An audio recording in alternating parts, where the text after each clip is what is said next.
comme des biologistes moléculaires qui essayaient de mesurer, de trouver la structure de l'ADN, de faire des expériences chiffrées, et ceux qui se considéraient comme les vrais biologistes, les naturalistes, les descriptifs, et qui résistaient à cette biologie moléculaire.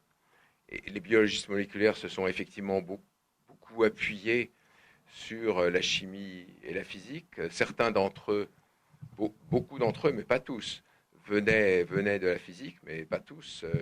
Jacob était un biologiste. Estamos iniciando a série de entrevistas Biociências na Web. Hoje entrevistando Bertrand Jourdain, pesquisador francês, físico de partículas com doutorado pelo CERN de Genebra, na Suíça, em 1965. Logo após seu doutorado em física, ele migrou para uma nova ciência que construía seus fundamentos a partir da elucidação da estrutura da dupla hélice do DNA em 1953 por Watson e Crick e tomava forma em meados dos anos 1960 com a elucidação do código genético e a teoria do operon. A nova ciência era a biologia molecular, que se apoiou na física e na química para dar uma visão quantitativa à própria biologia. Bertrand Jourdain nos fala dos primórdios da biologia molecular, depois sobre o início dos projetos Genoma e sobre uma ferramenta de estudo muito importante, que ele e seu grupo de pesquisa foram um dos pioneiros na sua confecção e que hoje chamamos de microarrays, e sua utilização no estudo do transcriptoma e da genômica funcional. Finalmente, ele discute o desafio da biologia num futuro próximo, na tentativa de se entender o mecanismo molecular das células, tecidos e órgãos, de maneira global, estabelecendo redes de interações genéticas e bioquímicas, o que consistirá na biologia de sistemas. Boa entrevista. Bertrand Jourdain, o senhor tem doutorado em física de partículas, mas depois migrou para a biologia molecular. Então eu gostaria de perguntar qual foi a importância da física e dos físicos para o desenvolvimento dessa disciplina de biologia molecular. Oui, merci pour la question. Il y a deux parties en réalité. Il y a mes motivations personnelles. Sim, obrigado pela questão. São dois os motivos. Dans la biologie, mes motivations personnelles, c'est assez simple. Minha motivação pessoal, que foi bastante simples. Eu fiz meu doutorado em física de partículas no CERN, em Genebra, que é um acelerador europeu.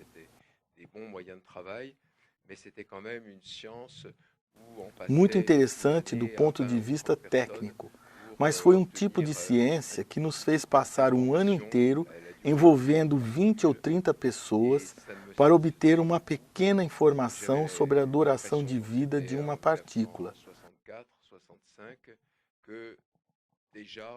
E isso não me satisfez muito. Isso foi entre 1964 e 65. Na biologia estavam acontecendo coisas muito interessantes. Foi isso que me motivou a passar da física à biologia molecular. É certo que no desenvolvimento da biologia molecular, no começo, os físicos tiveram um papel importante. Pessoas como Delbrück, entre outros, nós vimos que a biologia deixava de ser uma ciência descritiva para uma ciência quantitativa. Diga-se de passagem, o Cold Spring Harbor Symposium of Quantitative Biology, que desempenhou um papel importante, em oposição aos naturalistas que olhavam só para o número de escamas no dorso de lagartos. Aí foi uma tentativa de dar à biologia um aspecto mais científico. Poderíamos dizer que deu certo.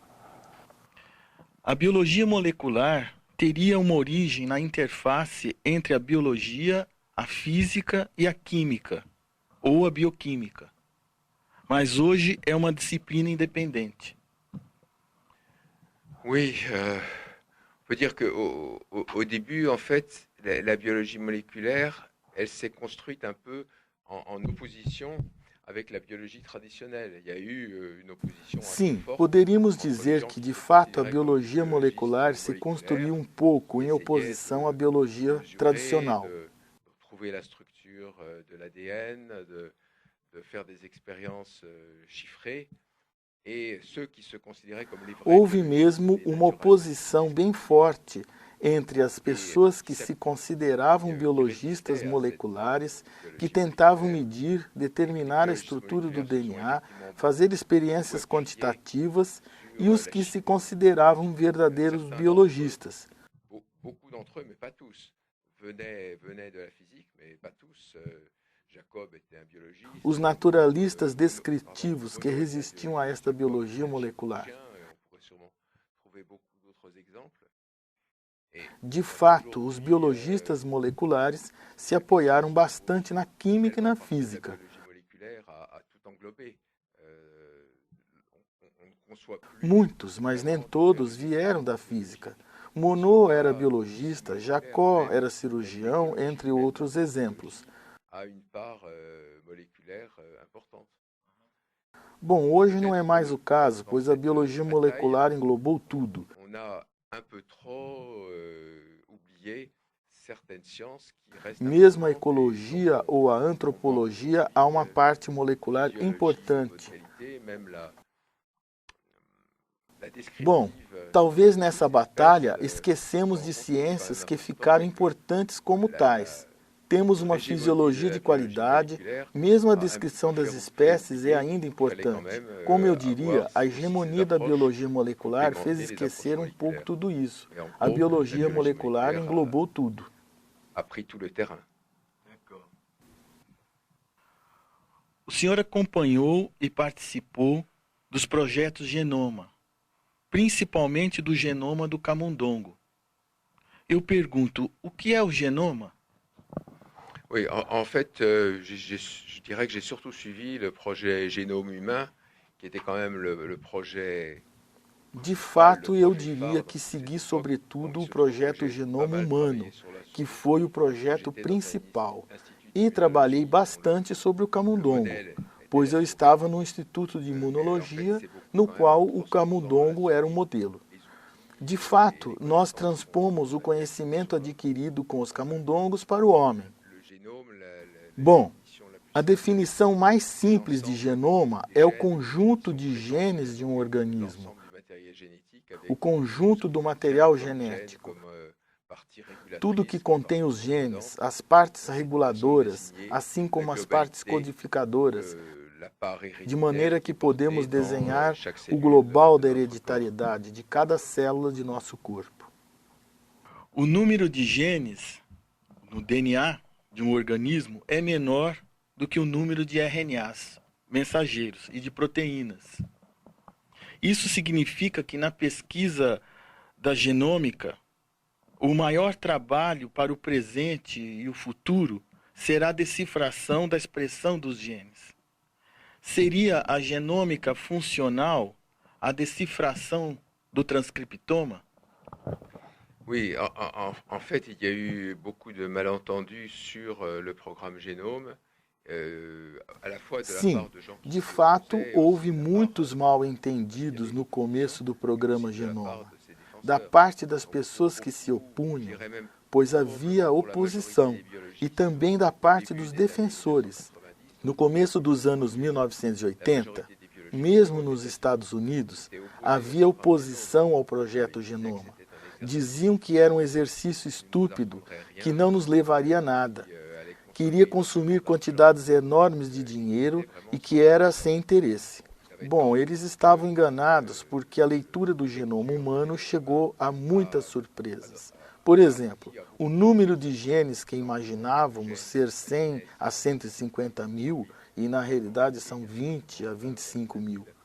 Da parte dos defensores, tínhamos a tendência de dizer que quando tivéssemos todo o genoma e conhecêssemos todos os genes, aprenderíamos muitas coisas e poderíamos tratar de muitas doenças. Mas é evidente hoje que isso não é o caso. Então, entre o conhecimento do genoma e a compreensão do funcionamento de um organismo, a otimização de medidas terapêuticas, há um espaço enorme. É isto a genômica funcional, passar do conhecimento dos genes à compreensão de seu funcionamento, na qual efetivamente a transcriptômica quer dizer a compreensão de todos os intermediários que existem entre os genes e as proteínas é muito importante e é também muito mais complicado do que poderíamos imaginar. Quando pensávamos que um gene, um RNA mensageiro, uma proteína e uma função, não é muito mais complicado que isso e mais rico, é claro.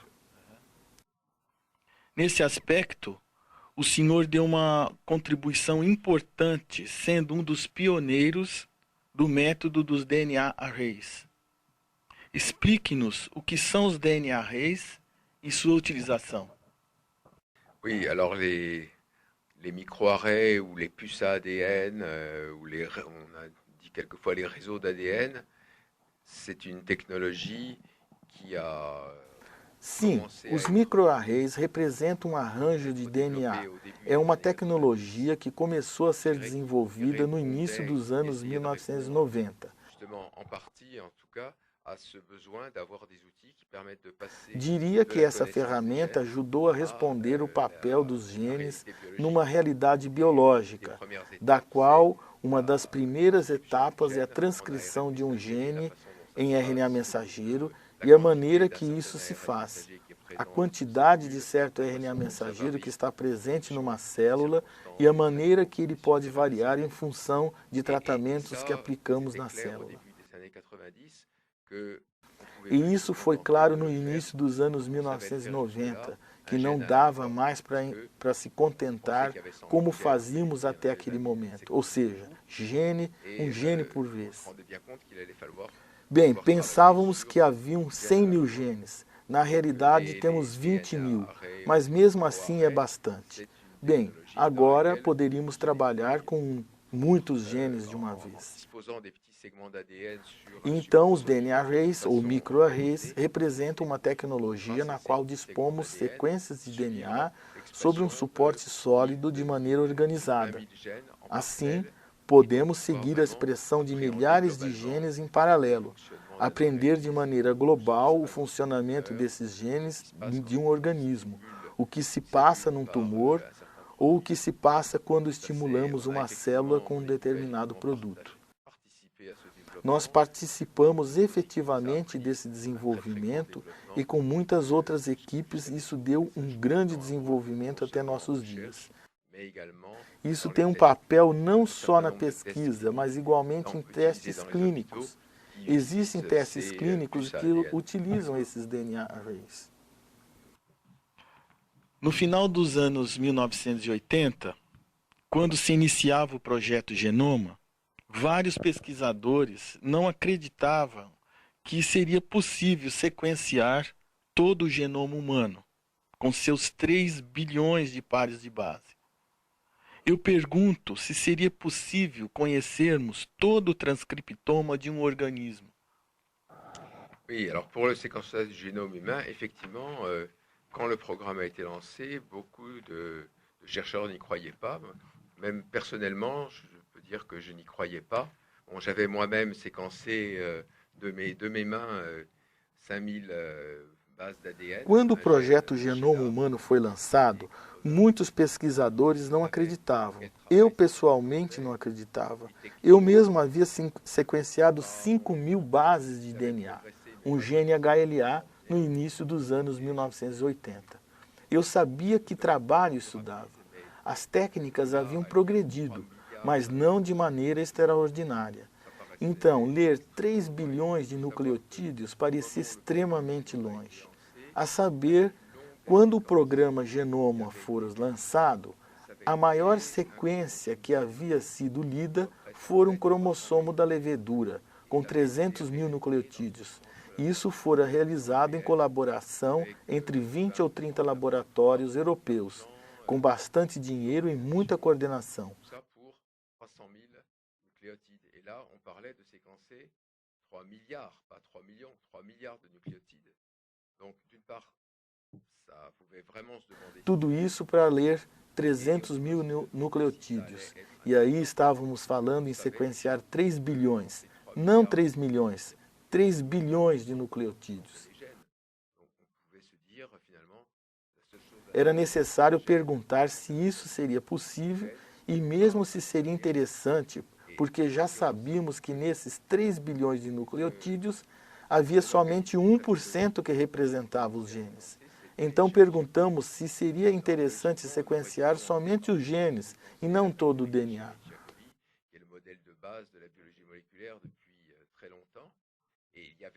Um modelo que seria lógico sequenciar seria a E. coli, que era há muito tempo o modelo de base da biologia molecular. Houve uma tentativa de sequenciar a E. coli num projeto japonês lançado em Kobe.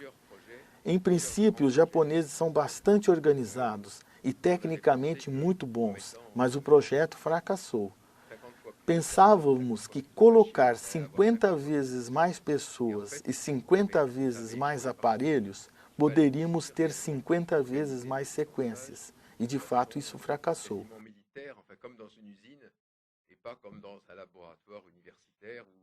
Pois precisaria organizar o sequenciamento de maneira quase que militar, ou como numa linha de montagem industrial, e não como num laboratório universitário, onde a organização não é impecável.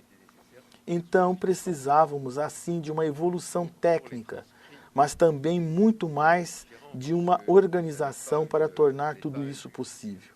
Bem, para os transcritos é diferente, pois não se trata de um objetivo definido como o genoma. Quando lemos 3 bilhões de bases, lemos tudo. É claro que agora vamos sequenciar o genoma de pessoas e fazer comparações, mas há um objetivo bem definido. Mas sequenciar o transcriptoma depende do nível de transcritos raros que queremos, pois no transcriptoma há os RNAs mensageiros que são frequentes e há os que são raros. E há as formas modificadas, que são raras, e outras formas ainda mais raras.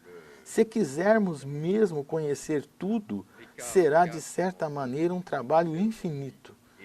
Mas eu penso que mesmo assim o gap entre o que conhecemos hoje e um conhecimento quase que completo do transcriptoma é possível. Eu sou otimista.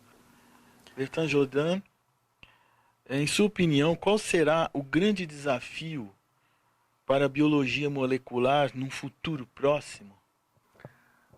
La réponse générale est évidente. A resposta geral é evidente. Seria passar da estrutura à função.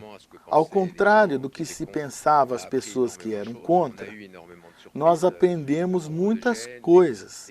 Tivemos muitas surpresas lendo o genoma. Por exemplo, o número de genes, a existência de pequenos RNAs, a regulação, os genes transcritos mas não traduzidos, muitas coisas. Isso foi útil e forneceu uma fundamentação sólida para outros estudos, mas ao mesmo tempo foi uma decepção, pois não se traduziu tudo isso de maneira tão rápida como pensávamos sobre a compreensão do funcionamento de um organismo e uma possibilidade de intervenção para corrigir um problema. Então, o desafio não é somente da biologia molecular, mas da biologia nos anos futuros. É o de utilizar todos os dados, acrescentar outros e finalmente chegar à modelização do funcionamento da matéria viva. É o que chamamos de biologia de sistemas. Por exemplo, compreender dentro de alguns anos o genoma completo da levedura, mas de uma maneira funcional. Já sabemos sobre o genoma desse micro-organismo relativamente simples, mas precisamos ainda saber qual seria o efeito da intervenção de um determinado gene sobre o funcionamento de todo o resto, pois o funcionamento é em rede e é muito mais complicado. Além disso, a matéria viva não obedece uma lógica de engenheiro. Não foi uma coisa que fora concebida um dia por um engenheiro que fez um esquema lógico. Foi um processo que foi construído ao longo de milhões de anos de evolução. É uma bricolagem, como disse Jacob. Então, é muito mais difícil de compreender. Então, o desafio para a biologia nos anos futuros é a melhor compreensão da complexidade, mas de maneira operacional e não simplesmente de uma maneira descritiva. Bertrand Jourdan, je vous en remercie. Merci, je vous en prie.